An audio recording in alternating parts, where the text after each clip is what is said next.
ఇందాక అదే సంపత్ నంది గారు చెప్పారు, డైరెక్టర్ అభిలాష్ గారు చెప్పారు మీరు పెట్టిన ఎఫర్ట్స్ గురించి. 5 మంత్స్ మీరు పెట్టిన ఎఫర్ట్స్ గురించి సంపత్ నంది గారు, అభిలాష్ గారు చెప్పారు కదా. సో ఈ స్క్రిప్ట్ విన్నప్పుడే ఖచ్చితంగా ఆ హోంవర్క్ చేయాలి, తగ్గాలి అని డిసైడ్ అయిపోయారా అభిలాష్ గారు చెప్పినప్పుడే? ఫస్ట్ అనుకున్నప్పుడే తను స్క్రిప్ట్ చెప్పాడు. ఫస్ట్ హాఫ్ ఒకసారి విన్నా, సెకండ్ హాఫ్ ఒకే రోజు వినగానే ఇది కనుక మనం అచీవ్ చేయకపోతే ఈ సినిమా మనం చేసి వేస్ట్ అని ఆ రోజు ఇద్దరం అనుకున్నాం. బికాజ్ ఆ డిఫరెన్స్ లేకపోతే మేము బిలీవబిలిటీగా మీకు చూపించలేం, and the authenticity of the film పోతుంది. So it was a big challenge for both of us, and తను ఒక్కడే నమ్మాడు. విజువల్స్ చూసామండి, నిజంగా బెస్ట్ ఎఫర్ట్స్ పెట్టారు. Congrats. Abhilash garu, racing sequence గురించి ఎక్కువ మాట్లాడుతున్నారు సినిమా చూసాక. అంటే ఆ సీక్వెన్స్ని హ్యాండిల్ చేయడం ఎలా అనిపించింది? ఎంత టైం పట్టింది ఒక్కొక్క సీక్వెన్స్కి అదంతా షూట్ చేయడం? ఓవరాల్గా 60+ డేస్ చేశాను మనం రేసింగ్ సీక్వెన్స్ అన్నీ. చాలా టఫ్ అండి. నేను మొన్న ఇంటర్వ్యూస్లో కూడా చెప్పా. ఒక్కొక్క షాట్ మేము 8 కెమెరాస్ పెట్టి షూట్ చేస్తాం. మీరు చూసినప్పుడు స్క్రీన్ మీద అందుకే కట్స్ ఎక్కువ ఉంటుంది. మీకు ఆ రేసీ ఫీల్ రాకుంటే విల్ గెట్ బోర్డ్. ఎక్కడైతే మేము సింగిల్ టేక్స్ వాడాము, FPV కెమెరా కూడా యూజ్ చేస్తాం. అండ్ సినిమా చూస్తారు కాబట్టి ఆ రెయిన్ సీక్వెన్స్లో రేస్ షూట్ చేస్తున్నప్పుడు it's very tough. And night sequence shoot చేస్తాం. దాంట్లో ఒక చిన్న ఎమోషన్, ఆ ఫైర్ కూడా ఉంటుంది మీకు. అండ్ క్లైమాక్స్ ఆబ్వియస్లీ చాలామంది మాట్లాడుతున్నారు, it's because of the Tarain, toughest Tarain అది మనం షూట్ చేసింది. శర్వ గారు హాయ్. హాయ్ సార్ క్వశ్చన్ ఏం లేదు నాకు యాక్చువల్లీ, బట్ ఒక మాట అయితే చెప్పాలి. ఇందాక మీరు ఒక మాట అన్నారు కదా, it's always good to see you smile అనమాట. So keep smiling again and again. So sweet. Thank you అండి. Thank you. అభిలాష్ గారు ఒక క్వశ్చన్. అంటే పర్టికులర్గా కోయంబత్తూర్ బ్యాక్డ్రాప్ తీసుకున్నారు కదా 90sలో అండ్ ఎర్లీ 2000sలో కోయంబత్తూర్ బ్యాక్డ్రాప్ తీసుకోవడానికి ఏంటండి? ఏదైనా స్పెసిఫిక్ రీజన్ ఉందా? మనకు రేసింగ్ కోయంబత్తూర్లో ఉంటుందండి ఎక్కువ వరకు. మన ఇండియన్లో Coimbatore is a hub of motocross racing. అది నాకు అథెంటిసిటీ ఉంటుందని చెప్పి నేను తీసుకున్నాను అలా. అండ్ ఇంకొకటి, చాలామంది బైకర్ అని టైటిల్ పెట్టి మీరు మోటోక్రాస్ అనేది చెప్పి ఎక్కువ ప్రమోట్ చేసాం కదా. సినిమాలో ఇంకొంచెం స్పోర్ట్స్ డ్రామా ఎక్కువ ఉండాలి, కొంచెం ఫ్యామిలీ డ్రామా కంటే స్పోర్ట్స్ డ్రామా ఎక్కువ ఉంటే బెటర్ అని ఎక్స్పెక్ట్ చేశారు చాలామంది, ఉండొచ్చు అని. బట్ మీరు అదర్వైజ్ తీసుకున్నారు, దానికి ఏంటి స్పెసిఫిక్ రీజన్? అంటే నేను ఆల్మోస్ట్ దీంట్లో 50 minutes ప్లస్సే ఉంది రేసింగ్. బట్ నేను ఫీల్ అయింది ఏంటంటే, మీకు రేసింగ్ కరెక్ట్ అవ్వాలంటే దానికి డ్రామా చాలా ఇంపార్టెంట్ ఫీల్ అయ్యాను నేను.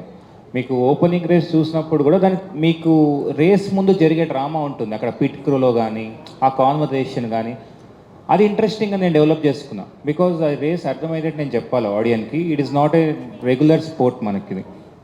సో అది కాన్షియస్ డిసిషన్ అండి మేము తీసుకుంది. మీకు ఆఫ్ రోడింగ్ రేస్ గురించి మాట్లాడుతున్నారు, మీకు ఆ మౌంటైన్ జంప్ ఇదంతా మాట్లాడుతున్నారు. ఇట్స్ మీకు కనెక్ట్ అయ్యారు కాబట్టి ఆ డ్రామా మీకు అనిపించింది, ఏమైనా తక్కువ అనిపించిందా రేసెస్ అంటే? I just want know. కొంచెం స్పోర్ట్స్ డ్రామా ఉంటే బెటర్ బాగుంటుందేమో అంటే. ఓకే, క్లైమాక్స్ కూడా ఆల్మోస్ట్ 25 minutes కూడా ఉంటుంది. అంటే ఐ ఫీల్ సో మీకు ల్యాగ్ లేకుండా మేము చేసాం race. That is more than 25 minutes ఉంది climax, but you're not feeling it. So that is why I like. Nice అండి, ఆల్ ది బెస్ట్. అభిలాష్ గారు, శర్వానంద్. అభిలాష్ గారు కంగ్రాట్స్ అండి. అభిలాష్ గారు, థ్యాంక్ యూ. మామూలుగా ఇది డ్రామా లాంటి డ్రామా సెటప్లో కథ చేస్తున్నప్పుడు క్లైమాక్స్ కొంచెం హెవీగా ఎక్స్పెక్ట్ చేస్తారు. క్లైమాక్స్లో మీరు శర్వ గారికి రాజశేఖర్ గారికి మధ్య కాన్వర్జేషన్ ఏమైనా బిల్డ్ చేస్తారేమో, అక్కడ ఏదైనా ఒక మంచి ఎమోషనల్ సీన్ ఏదైనా బలంగా పండుద్దేమో, డైలాగ్స్ ఎక్కువ వినిపిస్తాయేమో అనుకున్నప్పుడు చిన్న హగ్ తోటి మొత్తం మీరు చెప్పాలనుకున్న ఆ విషయం మొత్తాన్ని మీరు ఎక్స్ప్లెయిన్ చేస్తారు చిన్న హగ్ తోటి. అక్కడ ఆ సీన్ రాసినప్పుడు మీ అప్రోచ్ ఏంటి? ఏదైనా మీ రైటింగ్ టీమ్తో కానీ లేదంటే హీరో గారితో కానీ ఏదైనా డిస్కస్ చేస్తారా ఆ క్లైమాక్స్ ఎపిసోడ్ గురించి? ఎస్, లాస్ట్ మీరు హక్ గురించి మాట్లాడారు కదా, ఇది పర్టికులర్గా చెప్పాలి. బికాజ్ మేము రైటింగ్లో ఉన్నప్పుడు అదొక చిన్న పార్ట్ లాగా ఉండే. నేను శర్వాన్నకి వెళ్ళి ఇలా అన్నామంటే శర్వాన్నే ఐడియా ఇచ్చారు, అభిలాష్ ఇది భలే ఉంటుంది అభిలాష్ అని. బట్ మేము సెట్కి వెళ్ళి ఆ రోజు ఎవ్వరూ ప్రిపేర్ అవ్వలేదు. నేను జస్ట్ బ్లాకింగ్ వదిలేసి ఇది అని చెప్పి కెమెరా వదిలే ఒక వైట్ షాట్ పెట్టి వదిలినప్పుడు వాళ్ళిద్దరే పర్ఫామ్ చేస్తారు. ఇట్ వాజ్ వెరీ అన్ప్లాన్డ్ అండి. అంటే because emotion will come that time. మనం యాక్టర్స్కి వెళ్ళి చెప్పకూడదు ఎక్కువ. Because they have to emote it. I feel మీరు రైటింగ్లో ఉండేది కానీ బట్ ఆన్ సెట్లో అది వేరే లెవెల్కి వెళ్ళింది. బికాస్ నాకు first time throughout film చేసి that was last I think shoot మేము చేసింది అదే లాస్ట్ సీక్వెన్స్. సెట్లో ఆర్ట్ డైరెక్టర్స్ కానీ ఆర్ట్ అసిస్టెంట్స్ కానీ వచ్చి ఏడ్చారు, సార్ సూపర్ సార్ ఎమోషన్ అని చెప్పి. దెన్ మీ థాట్ ఎస్ ఈ ఎమోషన్ బాగా కనెక్ట్ అవుతుంది అనుకున్నాం. రాజశేఖర్ గారు సార్, రాజశేఖర్ గారు లాంటి ఒక యాక్టరు క్యారెక్టర్ ఆర్టిస్ట్ చేస్తే, ఒక విలన్గా చేస్తే స్క్రీన్ ఎలా ఉంటుందో చూడాలని చెప్పి చాలా కాలం నుంచి మీ ఫ్యాన్స్ కానీ ఇండస్ట్రీ కానీ ఇలాంటి డైరెక్టర్లు కానీ వెయిట్ చేస్తున్నారు. వాళ్ళందరికీ ఇప్పుడు ఒక మంచి టైము వచ్చింది అనిపిస్తుంది మీ క్యారెక్టర్ చూస్తే. ఇక నుంచి రాజశేఖర్ గారిని ఎలా చూడబోతున్నామంటే ఈ సినిమా మీకు ఇచ్చిన కాన్ఫిడెన్స్ ఏంటి? శర్వ గారు before that I want to say, ఈ సినిమాకి ఇద్దరం హీరోలమే. సరే, ఇందాక మీరు మొన్న అంటున్నారు శర్వా సినిమా అని. ఇప్పుడు సినిమా చూసిన వాళ్ళందరూ ఇది రాజశేఖర్ గారి సినిమా, శర్వా సినిమా అని అంటున్నారు. So I think is still hero for all of అస్.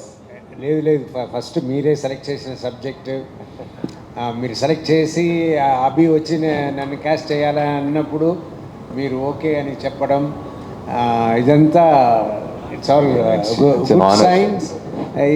ఈ గుడ్ సైన్స్ వల్లనే నాకు ఇప్పుడు ఇంత హ్యాపీనెస్ అండ్ సక్సెస్ అన్నీ వచ్చింది. సార్ అండ్ సో ఇకపైగా నాకు ఇంకా మంచి క్యారెక్టర్స్ వస్తాయి అని అనుకుంటున్నా. అలా వస్తే తప్పకుండా అన్ని క్యారెక్టర్స్లను చేస్తాను, చేయాలనుకుంటున్నా. దాంతోపాటు నా సినిమాలు హీరోగా చేసే సినిమాలు ఉంటుంది, అది చేస్తుంటా. ఐఎమ్ హ్యాపీ ఈ క్యారెక్టర్ చేసిందని. చాలా రోజులు చెప్తూ ఉంటారు అందరూ, ఏంటంటే మీరు చేయొచ్చు కదా, విల్లన్గా చేయొచ్చు కదా, క్యారెక్టర్ రోల్స్ చేయొచ్చు కదా అని చెప్తారు. కానీ ఎక్కడ ఈ సబ్జెక్ట్ ఎక్కడ ఎవరు ఇస్తున్నారు మంచి సబ్జెక్ట్? నాకు మంచి సబ్జెక్ట్ వచ్చింది ఇప్పుడు అభి గారు ఇచ్చారు. సో అది దాన్ని నిజం చేయగలిగాం ఆ క్యారెక్టర్ని. రాజశేఖర్ గారు ఫస్ట్ రాజశేఖర్ గారు చెప్పండి. ఫస్ట్ అభిలాష్ వచ్చి క్యారెక్టర్ చెప్పినప్పుడు, క్యారెక్టర్ చేయాలి అన్నప్పుడు మీ ఫీలింగ్ ఏంటండి?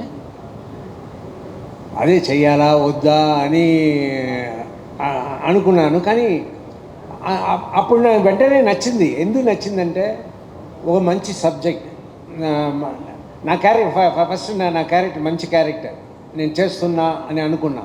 సరే, మన మంచి క్యారెక్టర్ చేసినా కూడా రేపు సినిమా ఆడకపోతే వేస్ట్ కదా, ఈ సినిమా ఆడుతుందా అంటే సూపర్ సబ్జెక్ట్.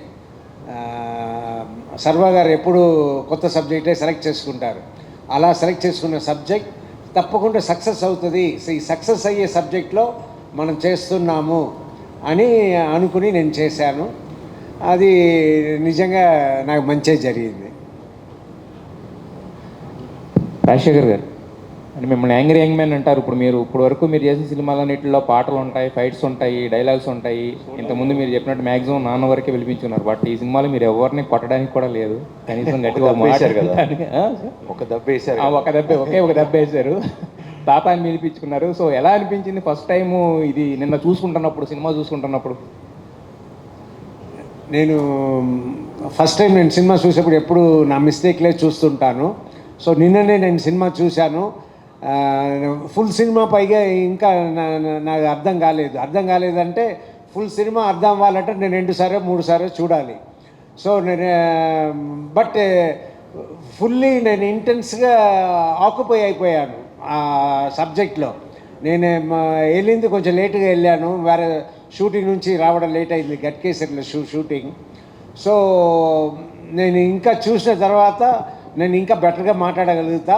బట్ చూసిన వరకు ఆ ఫీల్ చూసిందని అంటే బయట వచ్చిన తర్వాత అందరూ మాట్లాడిన ఆ ఫీల్ ఉంది కదా, ఆహా సబ్జెక్ట్ ఇలా ఉంది, అలా ఉంది, ఇలా మీరు చేశారు, ఇలా బాగా వచ్చింది, సర్వా గారు మీ కాంబినేషన్ సూపర్ ఉంది అన్న ఆ ఫీల్ని చూసినప్పుడు మనం కొట్టాము, సక్సెస్ కొట్టాము అన్న హ్యాపీనెస్ నాకు నిన్న వచ్చింది. And still I'm happy. It's it's doing better and better. Sharwa ఎప్పుడు ఇట్లా హ్యాపీగా స్మైలింగ్గా ఉండాలి. ఈ బైక్ రేసులు చేసేటప్పుడు డిగ్రీలో ఇంటర్లో తిరిగిన ఆ మెమరబుల్స్ ఏమన్నా గుర్తొచ్చాయా? మెమరీస్ ఈ బైకింగ్ అప్పుడా? ఈ బైకింగ్ అప్పుడు కాదు, ఇంటర్ డేస్. నేను ఎప్పుడు చెప్తుంటా కదా, inter days are the best days of our lives. ఎందుకంటే రేపటి గురించి ఒక ఆలోచన, ఏమవుతుంది లేకపోతే నిన్నేమైంది, ఈరోజు బతకటం వాసుకే ఉంటుంది ఇంటర్లో. ఎప్పుడు బంక్ కొడదాం, ఎప్పుడు బయటికి వెళ్దాం, లేకపోతే ఎక్కడికి డాబాకి వెళ్దాం, ఈ ఆలోచనలు ఉంటాయి. కాబట్టి that's the best phase. And బైక్లు వేసుకుని ఒక గ్యాంగ్ లాగా వెళ్తే ఆ కిక్ వేరు. సో యా, దీంట్లో ఇది మోర్ అబౌట్ మోటార్ స్పోర్ట్ కాబట్టి ఆ టెరైన్స్లో ఇట్లా నడపడం కొంచెం కొంచెం ఎక్కడ పడతామా లేకపోతే కొంచెం ఈ టెన్షన్లో ఉండేవాళ్ళం. శర్వా గారు, కంగ్రాచులేషన్స్ ఫస్ట్. మీ ఎమోషన్స్ అన్నీ కూడా సైలెంట్గా అలా చూపించారు. మాలాంటి వాళ్ళకైతే కనుక 90sలో 2 స్ట్రోక్ 4 స్ట్రోక్ యమహా బైక్లు ఉండేవి. కాలేజెస్ డేస్ గుర్తు తెచ్చారు. ఆ సౌండ్ ఇంకా చాలా గుర్తు తెస్తూ ఉంది. బెస్ట్ 5 సీన్స్ చెప్పమంటే నాకైతే చాలా ఒక 5 సీన్స్ ఉన్నాయి. మీకు బెస్ట్ సీన్స్ అంటే ఈ సినిమాలో మీ స్టోరీ రివీల్ కాకుండా ఒక బెస్ట్ 5 సీన్స్ చెప్పండి. అబ్బో, అలా చాలా ఉన్నాయి అసలు. అలా చెప్పాలంటే ఒకటి mountain jump. Yes. Definitely. Yes. అంటే అదే దట్స్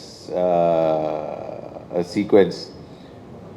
ఇంకోటి, నేను ఫస్ట్ టైం మళ్ళీ ఫాదర్ని చూడటానికి వస్తా. అవును. సో డైలాగులు ఉండవు, మాటలు ఉండవు, బట్ కమ్యూనికేట్ అవుతుంది. అంటే మా కథలో అంటే బేసిక్లీ ఇందాక అభి చెప్పినట్టు అసలు ఎట్లా డైరెక్టర్ ఎట్లా కన్సీవ్ చేసాడు ఇది. ఎందుకంటే అక్కడ ఎన్ని డైలాగ్, నువ్వు ఎందుకు వచ్చావు అంటే చాలా రాయొచ్చు, నిజంగా 4 సీన్లు రాయాలి. కరెక్ట్. జస్ట్ అది ఒక చిన్న ఇదితో ఒక బ్రహ్మ వచ్చి నాకు పని ఉందని తీసుకెళ్ళిపోతాడు. So that's one scene I really like, where I see my father after long. Convincing. ఇంకోటి డెఫినెట్లీ క్లైమాక్స్. 100%. క్లైమాక్స్లో ఆ రేస్ ఒకటి, that's beautifully taken. And the way they, అంటే తను బైక్ అనే అంటే అసలు ఆ స్పోర్ట్ ఎలా ఉంటుంది అని మనకు తెలియపోయినా, ఇప్పుడు F1 చూసినప్పుడు మనకి F1 అంటే ఏంటో మన ఎవరికి తెలియదు. సేమ్ బైకింగ్ అంటే కూడా ఇప్పుడు ఎవరికి తెలియకపోయినా హీ మేడ్ ష్యూర్ అది క్లియర్గా అర్థమయ్యేటట్టు, పూస గుచ్చి అది పూస విప్పి చెప్పినట్టు అంటారు కదా, సో అలా క్లియర్గా అర్థమయ్యేటట్టు చెప్పాడు. So that is one of the thing. And the climax again, with నాన్న వచ్చి, నేను అప్పుడు ఆ సీన్ అయితే వచ్చి చూసి ఆయన కూడా వచ్చి చేశారు. అంటే మామూలుగా సీన్ అప్పుడు ఏమనుకున్నాం అంటే ఆయన వచ్చి ఇలా డైలాగ్స్ వద్దా అనుకున్నాము, వచ్చి ఇలా చూశారు. ఆయన ఎక్స్ప్రెషన్ చూసి నాకు బ్లాంక్ అయిపోయా నేను. రాజశేఖర్ గారు అయితే కళ్ళమంటే ఆ నీళ్ళు అలా వచ్చేస్తాయి. కాదు, ఆయన చూడంగానే నేను బ్లాంక్ అయిపోయా. ఇప్పుడు ఏం చేసిన తర్వాత ఇప్పుడు మనం ఏం చేయాలి నాకు అర్థం కాల. సరే సరే సరే ఆయన చేసి ఆయన వెళ్ళిపోతారు కదా, తర్వాత వీళ్ళు రావాలి. వీళ్ళు రావాలి. ఇప్పుడు నేను ఏం ఎక్స్ప్రెషన్ ఇవ్వాలి, ఏమి చేయాలి అంటే వచ్చి అక్కడితో క్లైమాక్స్ యాక్చువల్లీ. అన్నది అప్పుడు ఐ ఫెల్ట్, అంటే ఆయన ఎమోషన్ తర్వాత అప్పుడు సన్నగా ఇప్పుడు నా ఫీలింగ్ ఏంటి, నాన్నని గెలిపించా కదా అనే ఎమోషన్ ఏదైతే ఉందో అక్కడ నాకు సరే నువ్వేం చెప్పకు, మనం ఏం మాట్లాడుకు రాని. వీళ్ళు అప్పుడు యాక్చువల్లీ బాబును తినుగు రావాలి, నువ్వు బాబుని అప్పుడే పంపించుకో, ఫస్ట్ మాళవిక గారిని పంపించండి, తర్వాత మధ్యలో జాయిన్ చేయండి అన్నాం. ప్లానింగ్ లేదు, ఏం లేదు, వచ్చాం జస్ట్ బికాజ్ ఆయన ఇచ్చిన ఎక్స్ప్రెషన్కి అంత. So that is the most memorable scene for me in the whole film. నాకు కూడా సేమ్ మీరు చెప్పిన ఆ 5 సీన్స్లో 4 సీన్స్ చెప్పారు. ఇంకొకటి నాకు బాగా అనిపించింది, అన్వర్ మీకు వచ్చేసి మీకు బ్యాలెన్స్గా మీకు బ్యాకప్గా నించున్నాడు. ఇద్దరే ఛాంపియన్స్ ఉన్నారని చెప్పింది. That is the best scene. That is 200% the best scene for the film, in the entire film.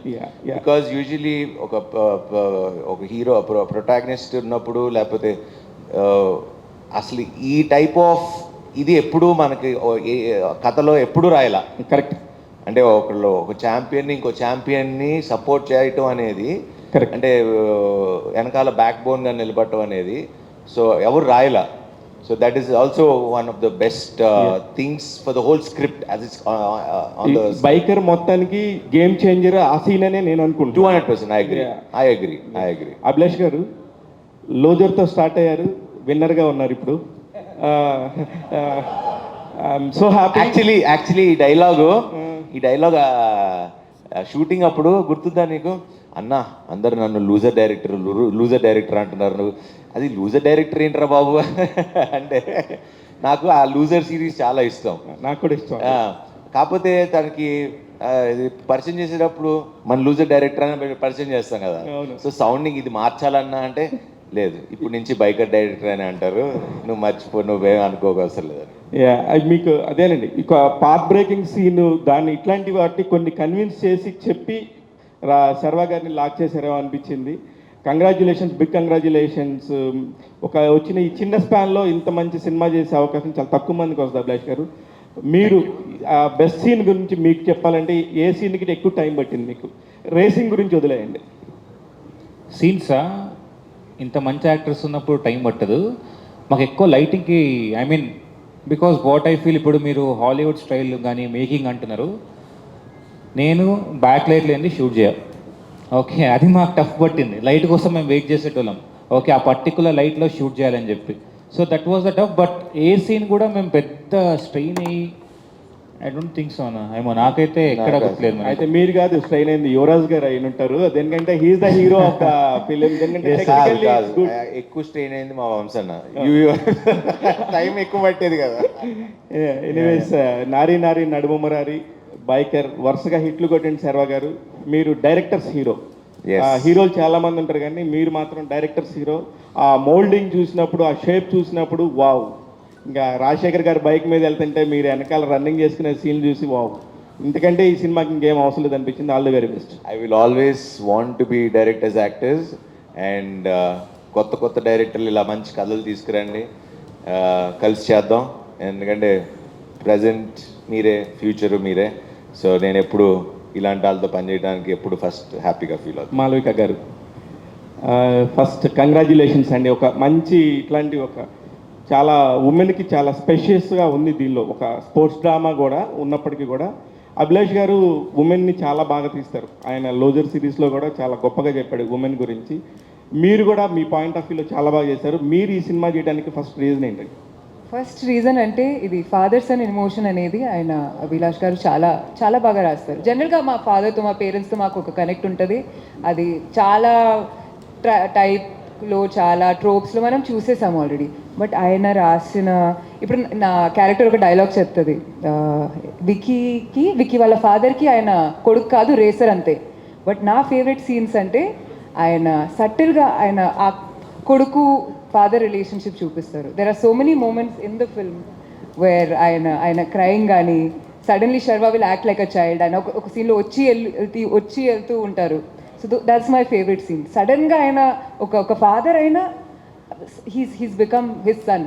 ఆ చిలిపితనం కానీ అంతా కనిపిస్తుంది. సో అదే అండి, దాట్ ఫాదర్. అంటే ఇంకొకటి చెప్పాలంటే I'm here right now an actor because of my father. Oh yes. So ఆయన విజన్ ఇది. నేను చిన్నప్పటి నుంచి ఆయన చూసిన, నేను డాన్స్ చేసింది కానీ something about me he thought I should be on screen. And ఆయన పుష్ చేసిన వాళ్ళే నేను ఇక్కడ ఉన్నాను. So I always connected to my father in that way. Abhilash garu, ఒక డైలాగ్ వల్ల నిజంగా అంటే ఫస్ట్ హాఫ్ అంతా కూడా మీరు బిల్డ్ చేసుకునే టైం పట్టింది. Actually second half I think it's చాలా ఈజీగా రఫ్గా తీసుకెళ్ళిపోయారు, చాలా ఫాస్ట్గా తీసుకెళ్ళిపోయారు. అక్కడ మీరు చెప్పిన ఒకే ఒక్క డైలాగ్ మాత్రం అందరినీ కనెక్ట్ చేసేసింది. ప్రతి కొడుకు యుద్ధం వెనక తండ్రే మొదటి సైనికుడు. ఆ ఒక్క డైలాగ్తో రాజశేఖర్ గారితో చెప్పించింది ఈ సినిమాకి highlight sir. Congratulations once again. Thank you. Abhilash, hi. So మీరు ప్రీమియం ఫార్మాట్ సినిమా అందించారు, ప్రీమియం ఫార్మాట్ సినిమా ఎక్స్పీరియన్స్ అయితే ఇచ్చారు. అంటే మనకి హైదరాబాద్లో ఏఎంబి, పీసీఎక్స్ అండ్ అల్లు వరకు okay. But other than that what are the other things you suggest for the audience for proper cinematic experience?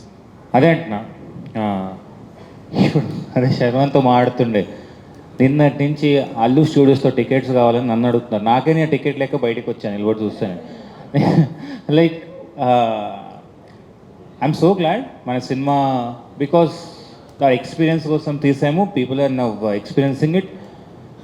But మీరు ఎక్కడ చూసినా మల్టీప్లెక్స్లో కానీ సింగిల్ స్క్రీన్స్లో ఏమన్నా పర్టికులర్లీ టెల్ బ్రహ్మరాంబలో కానీ అక్కడంతా people are shouting for that climax sequence అంతా. So people connecting the sequence. మేము మనకు ఎక్స్పీరియన్స్ కోసం వీ థాట్ అల్లు స్టూడియోస్ బాగుంటుందని, బట్ సర్ప్రైజింగ్లీ మాకు మిగతా థియేటర్స్ దగ్గర నుంచి కూడా చాలా మంచి రెస్పాన్స్ వస్తుంది. So we're glad. Yeah, also ఒక సీక్వెన్స్ ఉంది, అంటే I don't know if it is a plan thing or not. Sharva ఒక షర్ట్ హ్యాంగ్ చేస్తారు, ఆ హ్యాంగర్ మొత్తం ఊడిపోద్ది. Was it a plan thing or no? No plan. అది బాగా న్యాచురల్గా వచ్చింది. న్యాచురల్గా వచ్చింది. అభిలాష్, అంటే మా నాన్న సూపర్ హీరో చేశారు, ఇందులో కూడా ఫాదర్ సన్ రిలేషన్షిప్, లోజర్లో కూడా ఫాదర్ గురించి బాగా ఎలివేట్ చేశారు. ఈ ఫాదర్ సినిమాలే తీయాలని ఉన్న స్పెసిఫిక్గా, అంటే ఎక్కువ కనెక్టెడ్? ఎస్ అండి, అంటే I thought of dedicating to my father one film, so this is my dedication. Next upcoming ఫిలిమ్స్లో I'm just shifting the genre, but ఒక చిన్న పాయింట్ అయితే ఉంటుంది. ఫాదర్గా ఒక ఫ్యామిలీ కదండి, it's like it starts from there కాబట్టి అది ఎక్కడో తెలియని ఒక ఫీలింగ్ ఉంటుంది. బట్ నెక్స్ట్ సినిమాకి I'm just moving on from this genre. ఇంకొకటి, it's first time it's kind కదా, ఇలాంటి ఒక సినిమా చాలా రేసీ స్క్రీన్ ప్లే ఉండాలి, చాలా ఎక్స్పెన్సివ్ సినిమా అవుతుందని ముందే తెలిసిన అప్పుడు మీ ఆలోచనలు, అంటే ఇంకా పెద్ద హీరోకి వెళ్ళాలి లేకపోతే ఇంకెవరైనా కమర్షియల్గా బిగ్ హీరోని ట్రై చేయాలని కానీ ఏమైనా అనిపించిందా, లేదా పర్టికులర్గా శర్వాకి ఈ సబ్జెక్ట్ని ఎందుకు తీసుకెళ్ళారు? నాకు శర్వానే పెద్ద హీరో అండి ఈ సబ్జెక్ట్కి. సో ఇది big Sharwa is my star for me, అందుకే ఛాంప్ యాజ్ ఆరేవడం నేర్పించాను. So that is my champ for this film is Sharwanand sir. Yeah, అంటే ఫస్ట్ మీ థాట్ శర్వాని ఎందుకు చూస్ చేస్తున్నారు? అదే that is where I felt కదా. అంటే జనరల్గా శర్వా కొత్త డైరెక్టర్లు చెప్పే సినిమాలు, కొత్త సినిమాలు చేయాలని చూస్తుంటాడు, చేస్తున్నాడు కూడా. అతను చేసిన సినిమాలన్నీ కూడా ఇప్పుడు వరకు మంచి సినిమాలు, గొప్ప అంటే కొత్త సినిమాలు, గొప్ప సినిమాలు అన్నీ. సో ఆ ఉద్దేశంతో వెళ్ళారా, లేదా ఈ సబ్జెక్ట్ అనుకున్నప్పుడు శర్వాకి ఇది సూట్ అవుతుందని మీరు ఏం ఫిక్స్ అయ్యారు? ఎందుకు? ఆ లాస్ట్ సీన్ పర్ఫార్మెన్స్ మీరు చూశారు కదా, దానికోసం వెళ్ళాను నేను శర్వా సార్ దగ్గరికి. శర్వ గారు, నిన్న సినిమా చూడడం జరిగింది. నిజంగా ఎక్స్పీరియన్స్ అయితే చాలా చాలా బాగా నచ్చింది. మెయిన్లీ షార్ట్ ఏదైతే ఉందో లాంగ్ జంప్, అది మాత్రం అల్టిమేట్ ఉంది. అయితే ఈ సినిమా కోసం మీరు చాలా వెయిట్ లాస్ అయ్యారు. ఎంత వెయిట్ లాస్ అయ్యారు? అండ్ ఈవెన్ దో అభి గారు ఒక పాయింట్లో వద్దు ఇంత సరిపోతుంది, దీనికన్నా తక్కువ అవ్వద్దన్నా కూడా మీరే లేదు ఐ విల్ ఇంకా తగ్గుతాను అని చెప్పి అనడం జరిగిందన్నారు. సో హౌ మచ్ టోటల్గా ఇప్పుడు ఎంత వెయిట్ లాస్ అయ్యారు ఏంటి? ఓవరాల్ 2 years నుంచి చూసుకుంటే ఐ వాజ్ 92, ఇప్పుడు నేను 70, అంటే ఆల్మోస్ట్ 22 kilos తగ్గినట్టున్నా. సో బట్ అభి అప్పుడు ఆపుతామన్నప్పుడు I think I was maybe 75, 76 ఉన్నానేమో. బట్ ఆ ప్రాసెస్లో because we're okay, but I was ఆ రన్నింగ్, ఆ ప్రాక్టీస్ అయితే ఆపకుండా చేశాను అంతే. You want to still continue a fitness? No, that's become my lifestyle right now. I mean, నేను రోజు యోగా వెళ్తా, మళ్ళీ వాకింగ్లో ఇక మన మీడియా మిత్రులు ఆయన రోజు కనపడతారు. ఆయన రాజశేఖర్ గారు, జీవిత మ్యామ్ అయితే రోజు కనపడతారు. సో ఇప్పుడు నా కేబీఆర్ పార్క్ అంతా నాకు ఎలా అయిపోయిందంటే, వాచ్మెన్ కాడి నుంచి అందరు పొద్దున్న 5ంటికి వెళ్తా కదా, ఫస్ట్ నన్ను చూడగానే నా కార్డు గిండు కూడా చూడరు ఇంకా, బికాజ్ నా ఇయర్లీ పాస్ తీసేసుకున్నా. సో చాలామంది ఫ్రెండ్స్ అయ్యారు కేబీఆర్ పార్క్లో. All the very best. Rajasekhar sir, sir bike Hyderabad నుంచి చెన్నై ఫ్లైట్కి మా షూటింగ్ బాగా డిలే అయిపోయింది. ఫ్లైట్ టైం లేట్ అయిపోయి, కార్లో వెళ్తే ఎక్కువ ట్రాఫిక్ ఉంటుంది, బైక్లో వెళ్తే త్వరగా వెళ్ళిపోవచ్చు అని అక్కడ ఉన్న మా మేనేజర్ బైక్ని తీసుకుని నేను జీవిత ఎయిర్పోర్ట్కి వెళ్ళాము. చాలా స్పీడ్గా వెళ్ళి flight about to take off, ఆ టైంలో వెళ్ళి మమ్మల్ని వెతుకుతున్నారు, ఎక్కడ 2 టికెట్లు కనపడలేదు అని. మేము బైక్ తీసుకెళ్ళి స్ట్రైట్ ఎయిర్పోర్ట్ గేట్ దగ్గర ఆపి, ఆయన వచ్చి ఏంటి ఇది అని డ్యూటీ ఆఫీసర్ అడిగితే ఆయన దగ్గరే కీ ఇచ్చి ఇది ఇచ్చేయండి, మాకు ఫ్లైట్ టైం అయిపోయిందని మేము ఇద్దరు లోపల పరిగెత్తి వెళ్ళాం. సో అలాగే ఇంకొక భీమవరం ఎక్కడో ట్రైన్కి వెళ్ళాలి. మేము కార్లో వెళ్తున్నాము, అన్ని ట్రాఫిక్ ఆగి ఉంది. అయ్యో ఇప్పుడు బైక్ ఉంటే బాగుంటుంది అని ఒక అబ్బాయి వచ్చి, సార్ మీ పెద్ద ఫ్యాన్ అది ఇది అన్నాడు. సరే థ్యాంక్ యూ రా, నువ్వు ఈ కార్లో రా, నాకు బైక్ ఇవ్వు, మేము ట్రైన్ పట్టుకోవాలి అని ఆ బైక్ తీసుకుని, జీవితాన్ని తీసుకుని నేను ఆ ట్రైన్ పట్టేసుకుని వచ్చాను. ఆ కార్లో వచ్చి అబ్బాయి బైక్ తీసుకెళ్ళిపోయాడు. సో ఇలా చాలా జరిగింది. సార్ రాజశేఖర్ కానీ దీంట్లో ఒక్క నిమిషం, ఐ వాంట్ సే, కానీ నేను జీవిత మ్యామ్ గురించి కంపల్సరీ చెప్పాలి. I'm always jealous. రాజశేఖర్ గారిని చూసి ఎప్పుడు కుళ్ళుకుంటుంటా. అసలు చిన్న బాబుని చూసుకున్నట్టు ఎంత బాగా చూసుకుంటారంటే, అసలు మీరు అక్కడ సెట్లో చూడాలి. అసలు చిన్న బాబుని చూసుకున్నట్టు ఆయనకి ఎప్పుడు ఏం కావాలి ఏంటి, షార్ట్ ముందు కూడా, మానిటర్ ముందు కూడా కూర్చుని ఇది అది హెయిర్ వాట్ ఎవర్ మొత్తం అంతా A to Z చూసుకుంటారు. And good to see a couple like you ma'am. Thank you. Abhilash గారు. సార్ అభిలాష్ గారు. Yeah, last question. So sir first of all congratulations. అంటే సినిమా మొత్తం బాగుంది, బట్ ఒక సీన్ అయితే నాకు చాలా బాగా నచ్చింది. అంటే కులకర్ణి గారికి, రాజశేఖర్ గారికి ఒక సీన్ ఉంటుంది, లైక్ రేసింగ్ ఫ్యూచర్ కాదు, నో మీడియా నో క్రౌడ్, క్రికెట్లా కాదంటే రాజశేఖర్ గారు ఒక డైలాగ్ చెప్తారు, 83 ముందు వరకు కూడా కపిల్ దేవ్ చుట్టూ క్రౌడ్ లేదని చెప్పేసి. అంటే అది చాలా బాగా రాసుకున్నారు. బట్ ముఖ్యంగా ఆ పర్టికులర్గా ఆ డైలాగ్ కానీ ఆ సీన్ కానీ రైటాకి ఏమైనా ఒక ఇన్స్పిరేషన్ కానీ, సో ఏంటి అంటే కొంచెం గట్స్ ఉంటుంది అంటే అదే కదా మన క్యారెక్టర్ కూడా. సో క్యారెక్టర్ క్లారిటీ ఉంది కాబట్టి, బికాజ్ మీరు చూస్తే cinema that is wear it starts. మీకు రికగ్నిషన్ రావాలి స్పోర్ట్కి అనేదే కదా క్యారెక్టర్, అది చాలా ఈజీగా వచ్చేసింది. శర్వా గారు, సో బేసిక్గా యాంగ్రీ యంగ్ మ్యాన్ ఆయనతోనే మీరు యాంగ్రీ యంగ్ మ్యాన్ టైటిల్ మీ ఒక్కడదే కాదు అని చెప్పడం కూడా చాలా క్యూట్ అనిపించింది సినిమాలో. సో పర్టికులర్గా ఆ మూమెంట్ గురించి ఏం చెప్తారు? అంటే ఆయన చూసే పెరిగాం కదా, మా అంకుశం అంటే అలాంటి గొప్ప గొప్ప సినిమాలు చేశారు ఆయన. సో ఫస్ట్ ఆఫ్ ఆల్ మగాడు, బోల్డ్, సేతు అలాంటి, ఐ మీన్ నాకు చాలా ఇష్టమైన యాక్టర్. ఐ మీన్ చిన్నప్పటి నుంచి నాకు చాలా ఇష్టం.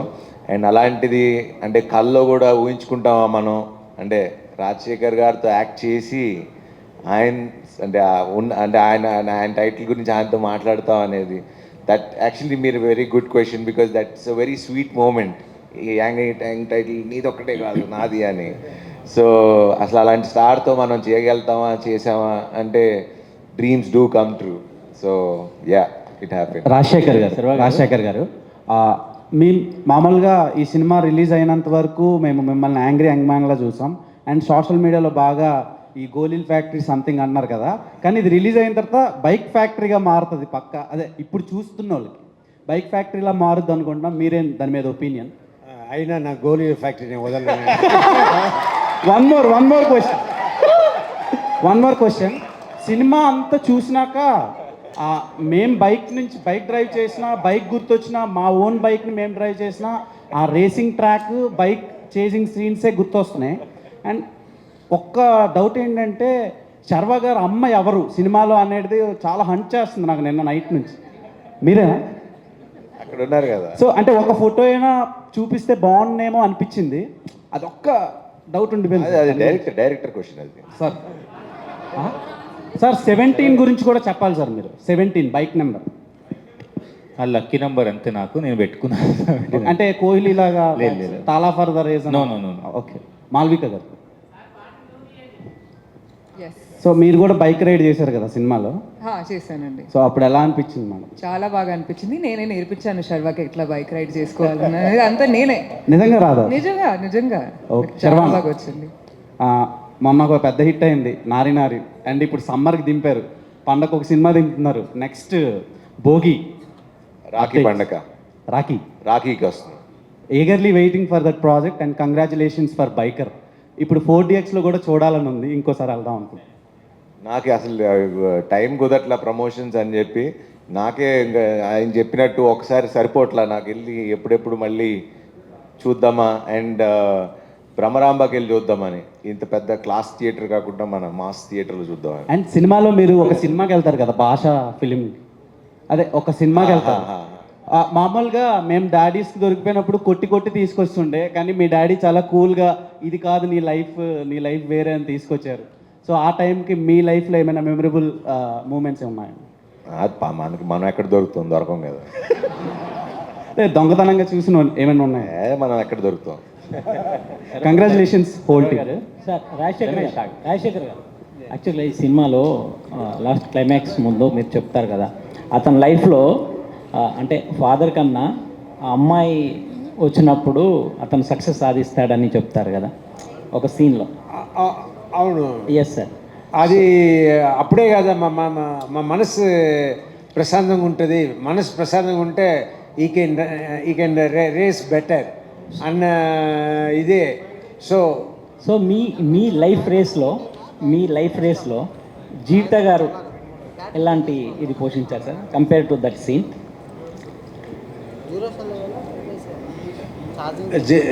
ఈయన చెప్పారు కదా, జీవిత గారు రెండు స్కూల్కి తీసుకెళ్ళినట్టు షూటింగ్ తీసుకెళ్తుంది, మరి ఇంటికి తీసుకొస్తుంది. అలాగే నేను బతుకుతున్నా అంతే. ఇంకోటి సార్, అంటే ఈ సినిమా చూసినప్పుడు ఆ శర్వా క్యారెక్టర్ చూసినప్పుడు, అంటే మీ క్యారెక్టర్ కాదు సార్, ఇలాంటి స్క్రిప్ట్ మీ ఎర్లీ స్టేజ్లో మీరు మగాడు ఇలాంటి సినిమాలు చేసిన టైంలో వచ్చుంటే బాగుండేది అనే ఫీల్ ఏమన్నా మీకు కలిగిందా సార్? అలా ఏం లేదు. బట్ సన్, నా ఇద్దరు డాటర్స్ ఈ సినిమా చేస్తున్నప్పుడు సన్, నా తమ్ముడికి ఇద్దరు సన్స్. సో వాళ్ళ బిహేవియరు అండ్ మా బిహేవియర్, మా డాడీ టువర్డ్స్ మై డాడీ, ఇదంతా చూస్తూ అబ్బాయిలు అయితే ఇలాగే ఉంటారు, అమ్మాయిలు అయితే మన ఇంటి అమ్మాయిలాగా ఉంటారు అని ఆ లైఫ్లో నేను నేర్చుకుంది ఈ సినిమాలను చూశాను. అబ్బాయిలు కొంచెం ఫాదర్తో ఎలా ఉంటారో ఈ సినిమాలో చూస్తే మీకు తెలుస్తుంది. బట్ అమ్మాయిలు అలా కాదు, చాలా ఇంకా క్లోజ్. మన సినిమాలో ఉంది కదా, ఫాదర్ అంటారు ఏది, నువ్వు గెలిచావు అనుకోకు, అందరు నీకన్నా వెనకాల వచ్చారు. సో ఇప్పుడు మా జనరేషన్లో ఉన్న ఫాదర్స్ ఎవరు పొగడరు, ఎప్పుడు వెనకాల నుంచి చెప్తూనే నీకు అంత సీన్ లేదులే, వెనకాల ఇంకా వాళ్ళు చూడు అంటారు. కానీ అంటే జనరేషన్కి మారుతూ ఉంటుంది కదా. So yeah. సర్వ గారు, యాక్చువల్గా ఈ బైకర్ సినిమాని సంక్రాంతికి ముందు అనౌన్స్ చేశారు. తర్వాత బైకర్ ప్లేస్ ఈ సినిమాని ముందు సంక్రాంతికి అనౌన్స్ చేశారు. సంక్రాంతి కాదు, December 6th. ఓకే, దాన్ని మార్చడానికి అంటే మీ conscious decision? Conscious decision. Actually అప్పటికి వర్క్ అయిపోద్ది అనుకున్నాము. మాకు అనుకున్న వర్క్, మేము అనుకున్న అవుట్పుట్ ఏదైతే క్వాలిటీ ఇద్దామో అది రాదనుకున్నాం అని చెప్పి we just pushed it and got that film, అంతే. మాలవిక గారు, ఒకటే క్వశ్చన్ లాస్ట్ ఏంటంటే, ఉమెన్ ఎలా ఉంటుందనే పర్స్పెక్టివ్, లవర్ గర్ల్గా ఉన్నప్పుడు మీ యాక్షన్స్ వేరు, మా వైఫ్ అయినాక మీరు పూర్తిగా మారిపోయారు. అది రియల్ లైఫ్లో కూడా మీరు దాన్ని ఎట్లా చూస్తారండి? మామూలుగా ఎలాగ ఉంటుందంటే రియల్ లైఫ్లో కూడా ఇప్పుడు మీరు చూస్తే, అంటే రియల్ లైఫ్లో కూడా ఇప్పుడు నా ఉద్దేశం ఏంటంటే, లవర్ బాయ్గా ఉన్నప్పుడేమో ఏమైనా చేసేయచ్చు, ఎంత ఎవరెస్ట్ అయినా బైక్ మీదైనా రైడ్ చేయొచ్చు, నువ్వు ఛాంపియన్ చెప్తారు. ఎందుకండి అది వస్తుంది ఆడవాళ్ళకి? అది అంటే చాలా చెప్పాలంటే దాని గురించి. అంటే if you see Ananya's character also, ఆ తర్వాత కూడా తను చాలా సపోర్టివ్గా ఉంటుంది. అండ్ తను క్యారీ చేస్తున్నప్పుడు కూడా రేసే చూస్తుంది, క్లైమాక్స్ చూస్తుంది. బట్ ఆ ప్రీమెచ్యూర్ బేబీ రావడం వల్ల అండ్ అన్వర్ సడన్గా ఫైర్తో వెళ్ళిపోవడం వల్ల నేను సింగిల్ పేరెంట్ పైన రేస్ అయ్యాను, ఆయన క్యారెక్టర్ కూడా అలాగే. సో సడన్గా ఆడవాళ్ళే అంత ఇమోషనల్ ఎవరు తీసుకుంటారండి? మీరందరూ ఎంజాయ్ చేసుకుంటారు, ఆడవాళ్ళు అవన్నీ క్యారీ చేసుకోవాలి. అంత అవుతుంది, లేడీస్ ఇలానే ఉంటారండి. అంతగా అలా కాదండి. ఇదేదో బాగా మీరు లోపల నుంచి వచ్చినట్టు ఇంటికి వెళ్ళండి. సో అక్కడ అందరికీ ఉంటుంది. So thank you media for your questions. Thank you so much. So we have a cake. So ఆ కేక్ తొందరగా క్విక్గా మీరు